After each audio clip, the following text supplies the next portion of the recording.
ILTV est une télé locale créée en 2003, implantée sur le site 99 bis à Wany, qui est le dernier puits de mine historiquement fermé dans le Pas-de-Calais. Le site a été placé au patrimoine mondial de l'UNESCO le 30 juin 2012. Le choix du 99 bis s'est fait par rapport à son espace, mais aussi parce qu'il était en pleine reconstruction.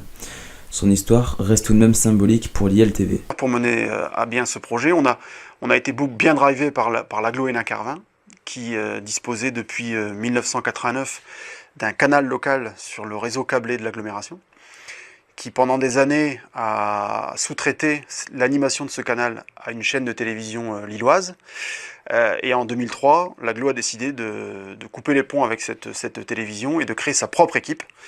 Et donc l'agglo a recruté 5 personnes, 4 personnes plus une personne supplémentaire un an plus tard. Il y a une élue de l'agglo, la maire de Bois-Bernard, Madame Toutain, Christine, qui nous a beaucoup suivis à l'époque. C'est elle qui pilotait ce dossier. Et puis voilà, après les 5 membres de l'équipe se sont formés sur le temps en fait. ILTV est régi par une charte éditoriale, comme toutes les chaînes de télévision. ILTV est un média qui fait de l'éducation média, par exemple en accueillant les lycées et les collèges au 99 bis. ILTV n'est pas un média engagé, mais est là pour promouvoir le territoire. On est une télévision communautaire, donc on traite avant tout les informations de la communauté d'agglomération.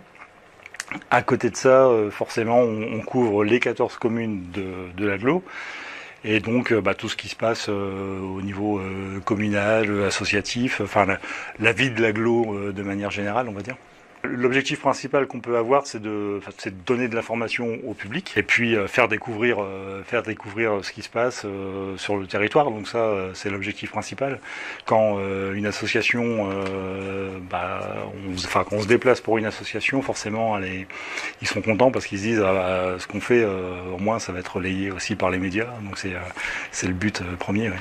Le 99 bis fait aussi produire des spectacles et loge des artistes. Si vous voulez avoir plus de renseignements, rendez-vous sur leur site internet.